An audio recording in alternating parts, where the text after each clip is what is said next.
Redefine what compassionate care truly means. That's Tanner Health. That's care redefined. Learn more at tanner.org. Oak Mountain Academy specializes in a customized designed academic approach tailored to meet the needs of our families. Our lower division prepares students with the necessary foundation to build excellence. Our middle division provides students with over 15 course offerings, providing them with opportunities to explore their talents and gifts. Our upper division provides personalized academic journeys, allowing them to achieve their dreams. I'm Patrick Uran, head of school, inviting you to journey with us. For more information, visit us at oakmountain.us, where every path leads to purpose. National headlines and the local stories you care about. WLBB, Carrollton, News Talk, 1330, FM 106.3.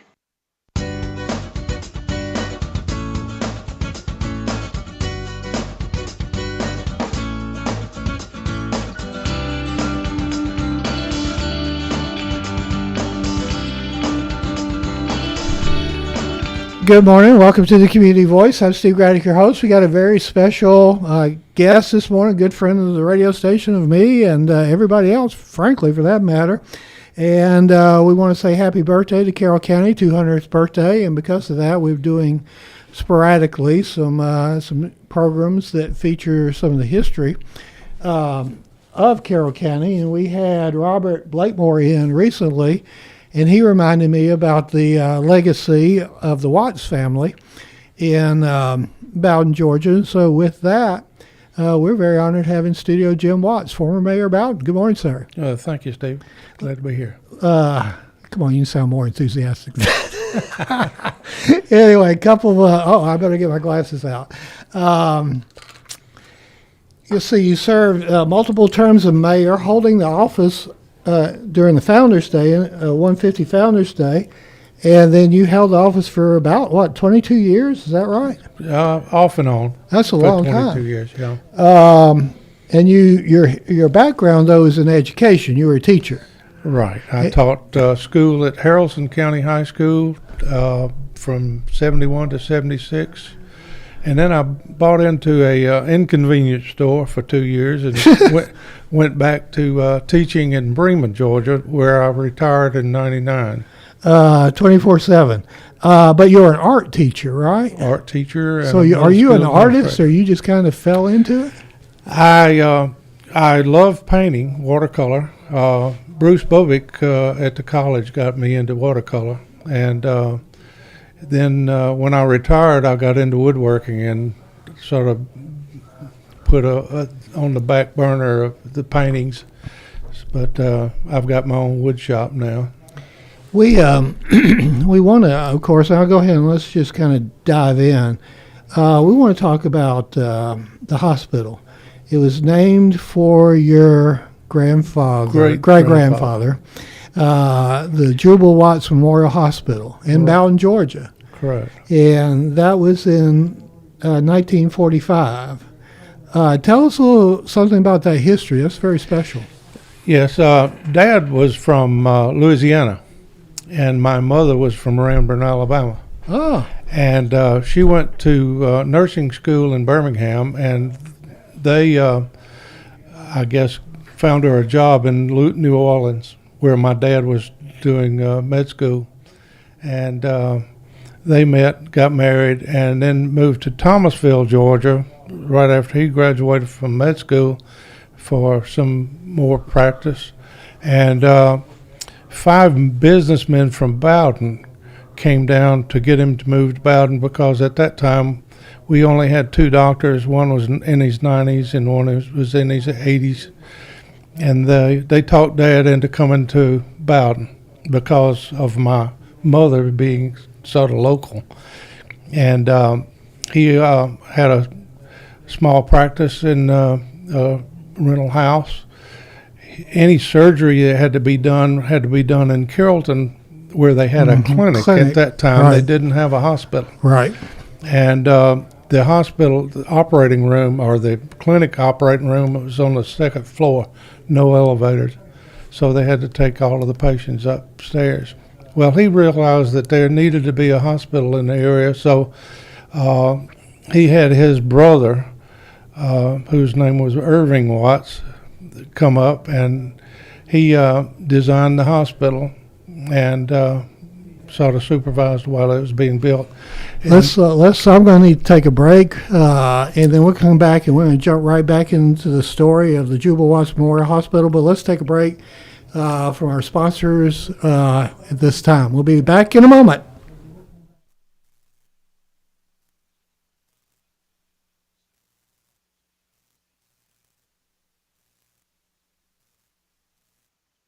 Imagine a place where every heartbeat is monitored with the utmost care, where emergencies are met with swift attention, and where cutting-edge technology enables precise and timely treatments. At Tanner Health, every patient's journey is a testament to resilience, a story of strength, healing, and hope. We go beyond treatment to redefine what compassionate care truly means. That's Tanner Health. That's care redefined. Learn more at tanner.org. Oak Mountain Academy is a vibrant community built on innovation, academic excellence, and a 64-year legacy of shaping community leaders. I'm Patrick Uran, head of school at Oak Mountain Academy, inviting you to visit the mountain and experience firsthand the passion, purpose, and personalized education that defines our school. Come see how our mission and vision come to life each day. For more information, visit us at oakmountain.us so that you can discover your journey on the mountain, where every path leads to purpose.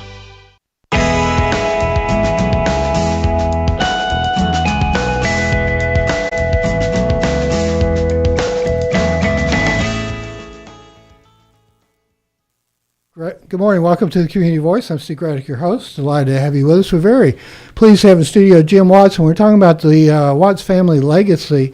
And we had to take a kind of abrupt break there, but I think everything's corrected on my end, which is good. And so he was encouraged to move to Bowdon.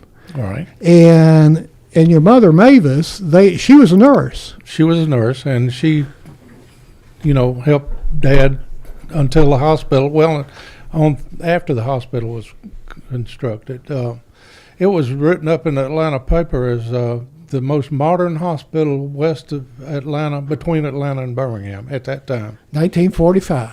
Right, April of 45. So that was right after World War II. Right, they had a problem finding nurses, so Dad had an apartment building built for them. To have a place, he would get retired nurses or people coming out of the service and hire them to work at the hospital. Well, now you just don't pick up one day and say, I'm going to build, what was it, 150 beds? Oh no, it was 23 beds. 3 beds, but even with 23 beds, I mean, how did he pull that off? Your guess is as good as mine. I know the rules weren't as stringent as they are now, but he didn't have to do a certificate because I bet. He would go out on a house call, and as people couldn't pay for it, he would take a bushel of corn or peas or a turkey or chickens or whatever. Did he have an office, or did he mainly do house calls? Yes, he had a house call. I mean, an office, but he also had the office right next door to the hospital. So basically, everybody in the Bowdon area was able now to go to the hospital, because otherwise they had to travel to Carrollton, and that hospital hadn't been formally put together yet. It was built by Hilburton in 1956, 3.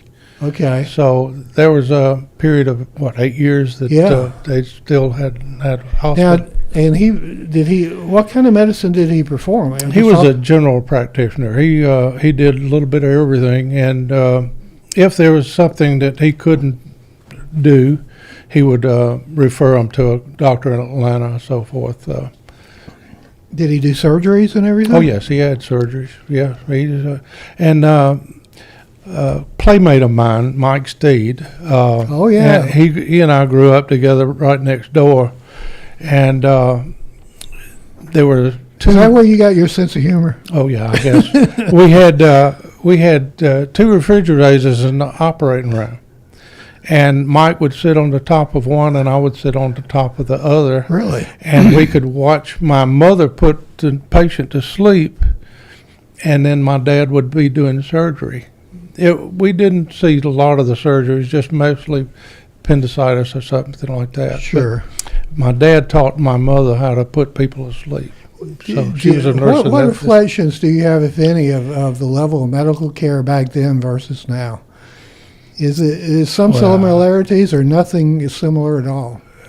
It was. I would say no.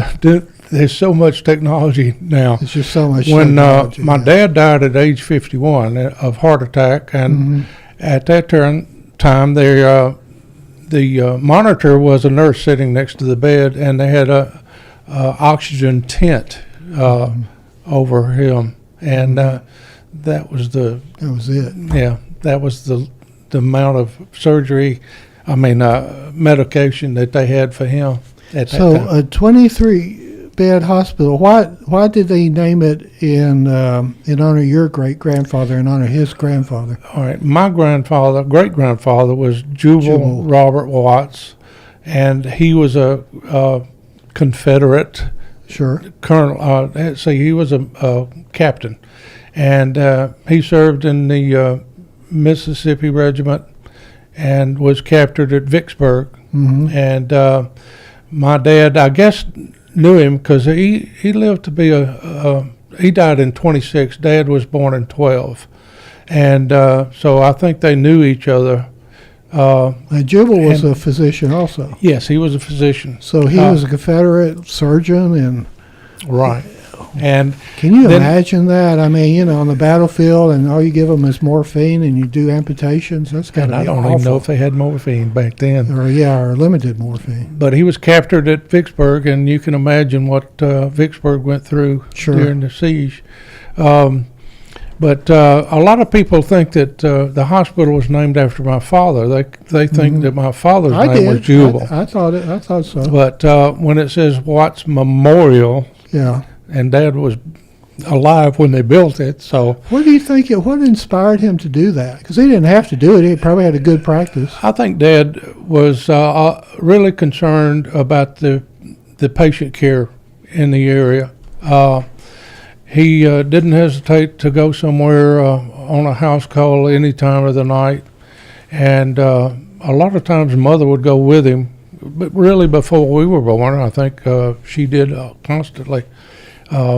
She helped deliver babies on kitchen tables under lanterns, and so because a lot of the places didn't have electricity, and also the roads were muddy and hard to get through. He bought a World War II command car, I think, one time because they had 4-wheel drive, and that's what he made house calls in. Wow. But now, explain to me, because this hospital, a new hospital was built. The first one, 23-bed, was built, but then y'all built a new one after that, correct? Or a new one was built? No. Because of the federal regulations back in the 70s, late 60s. How many times have I said that? It got to be hard you couldn't use fresh meat or stuff that my grandfather helped butcher, and then give to the hospital. So it got to be where my mother couldn't run it because my dad had died in 64. Right. And in 72 or 71, she decided she had to close the hospital. Well, the city picked up on it and knew we needed a hospital. So Mother donated 12 acres, and the city, with aid from the community, and they built the hospital, and it ran for, I don't know the correct number of years, but it finally closed and stayed closed for quite a few years, and then it opened up as a nursing home. Our guest this morning is Jim Watts, former mayor of Bowdon. We're talking about the Watts family legacy, and we're going to come back in a minute and talk about one of my favorite topics, Blackjack Mountain. But we'll be back with more after this. Imagine a place where every heartbeat is monitored with the utmost care, where emergencies are met with swift attention, and where cutting-edge technology enables precise and timely treatments. At Tanner Health, every patient's journey is a testament to resilience, a story of strength, healing, and hope. We go beyond treatment to redefine what compassionate care truly means. That's Tanner Health. That's care redefined. Learn more at tanner.org. Do the math. At Oak Mountain Academy, our average graduating class has just 12 students. We celebrate a 100% graduation rate with more than $10.5 million in college scholarships offered. Plus, 96% of our students are accepted into their top choice college. Do the math. Can you see the value of an OMA education? I'm Patrick Uran, head of school at Oak Mountain Academy, and I'm here to help you do the math. For more information, visit us at oakmountain.us so that you can discover your journey on the mountain, where every path leads to purpose.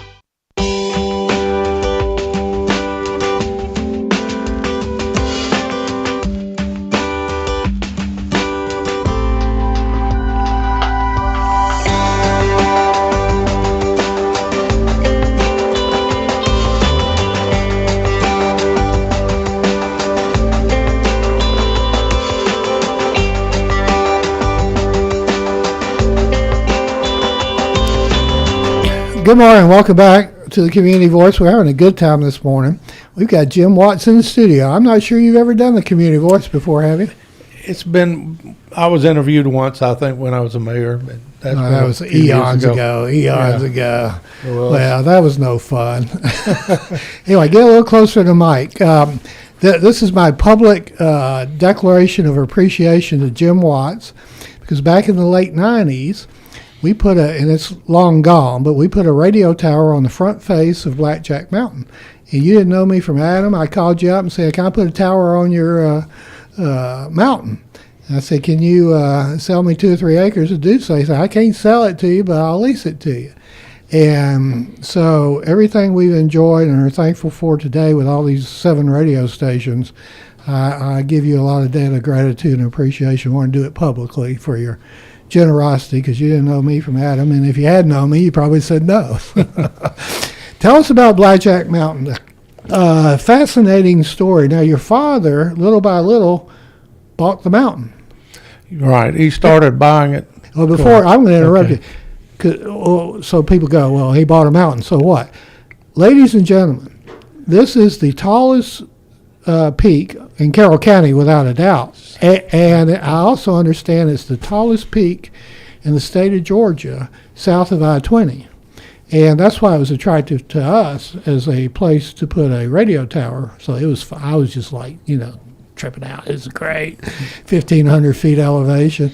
But he bought upwards of 1,750 acres?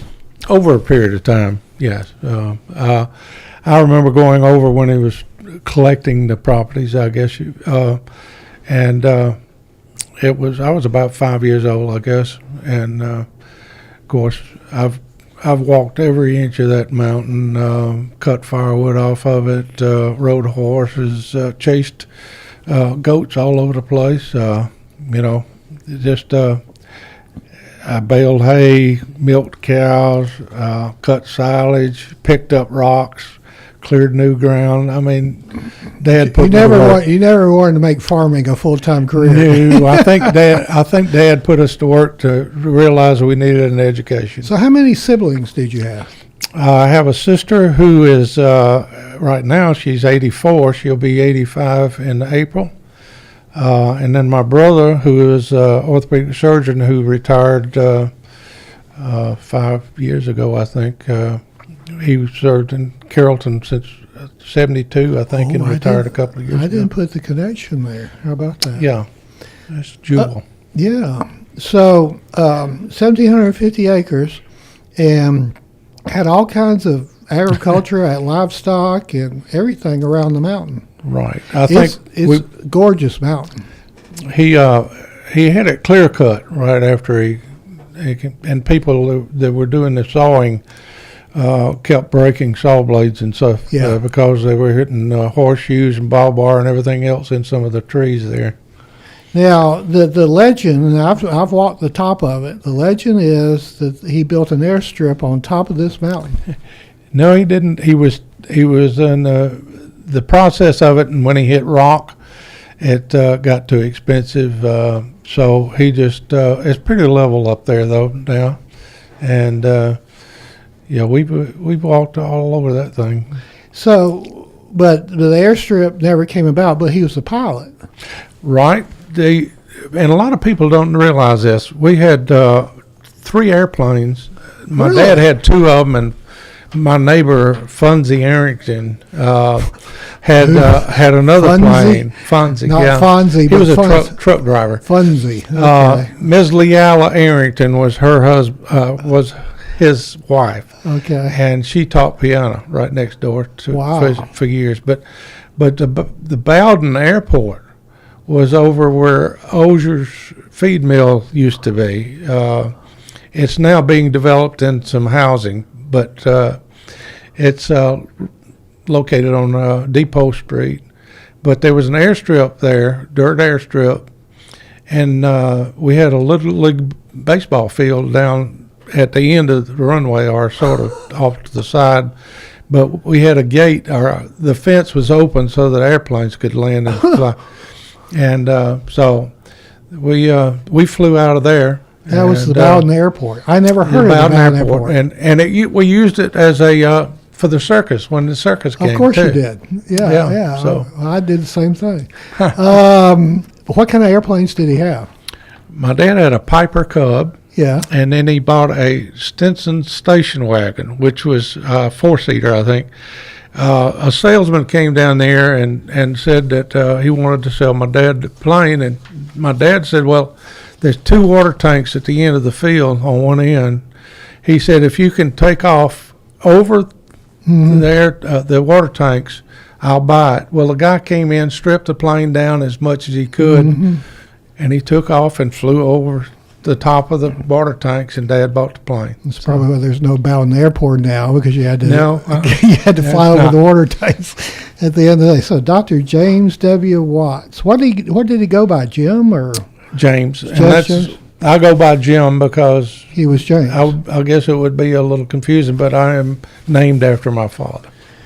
Well, the story goes, I mean, if you were looking for James, you look up in the sky, right? Yeah. He loved flying, did he not? Well, yeah. There's a story about mother. Dad was flying, and one of the workers on the farmhand got bitten by a rattlesnake, and Mom supposedly took a mirror out of her pocketbook and flashed Daddy, and he landed and took care of the snake bite.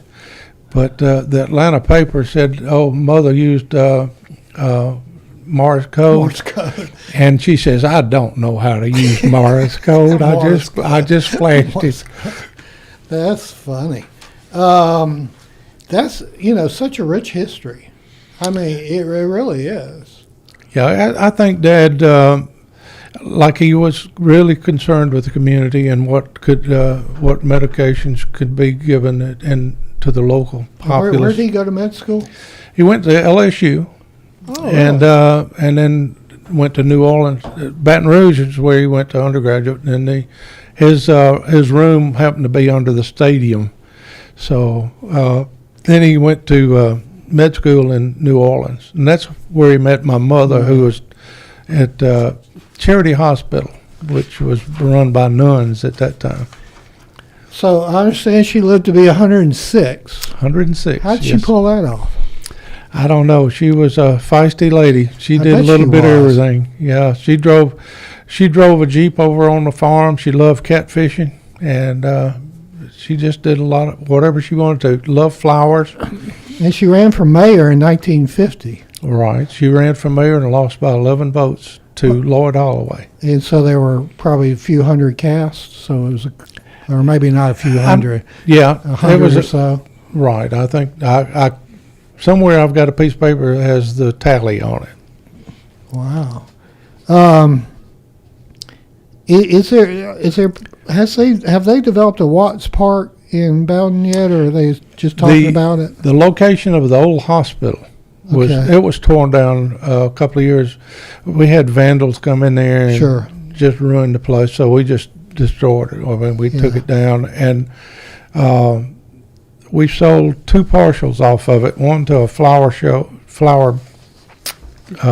business, and then the other one is where the barbecue place is, and then there was 3 acres thereabout behind the hospital that we had the hospital garden, and we had a fenced-in area Dad had a menagerie of animals back there, so people that good were idea. in the hospital Sure. could come and look at them. And, Therapy. but all of that area, my mother wanted a park, so we donated it to the city with the express thing that they be a park named after Watts. It's being developed now, I think. Well, before we go, we're running out of time, and I appreciate again you coming in. Just let's mention also, because you were mayor of Bowdon for 22 years. Is that right? Right, off and on. Off on. Not. I see. I think the first time I was elected was 1982.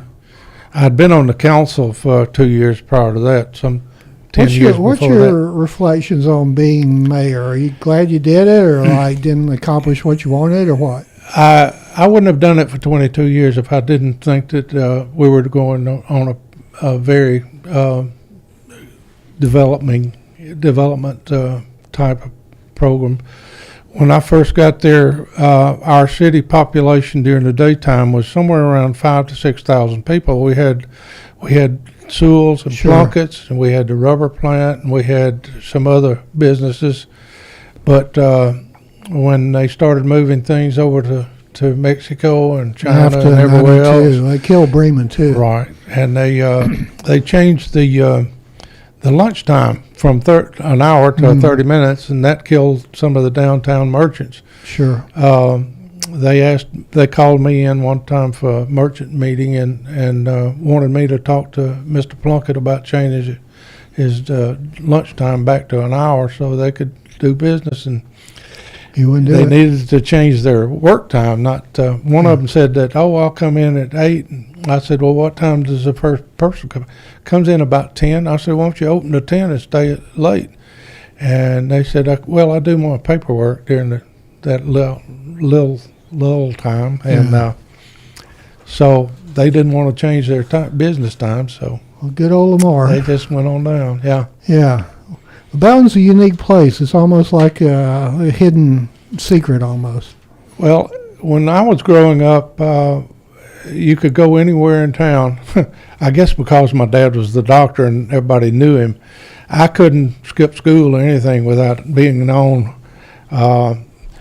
We used to go skinny dipping at the old mill pond down on Lovern Road, and one of the ladies would call up, is Jim Watts up there? And and if I answered in about 10 minutes, I had somebody from Dad's office come by and pick me up. Because So why you became a teacher to get back at I everybody? guess I didn't want, I would faint at my own blood. I guess that's one reason I didn't go to the medical field. But I know Dad always wanted somebody in the family to go in the medical field. Well, my brother did, and my sister was a nurse as well. Wow. It means a lot when you can build upon the legacy of your family. Yes, it is. I still get stories from things that my dad did for people, older people. I'm 81 now, so they're a lot. There's got to be fewer of his patients around. Sure. But there used to be some neat stories that I would hear from them about him doing things, for them, or going out on a house call, or staying with somebody that was real sick overnight, that type of thing. So Yeah. he was very well respected, Yeah.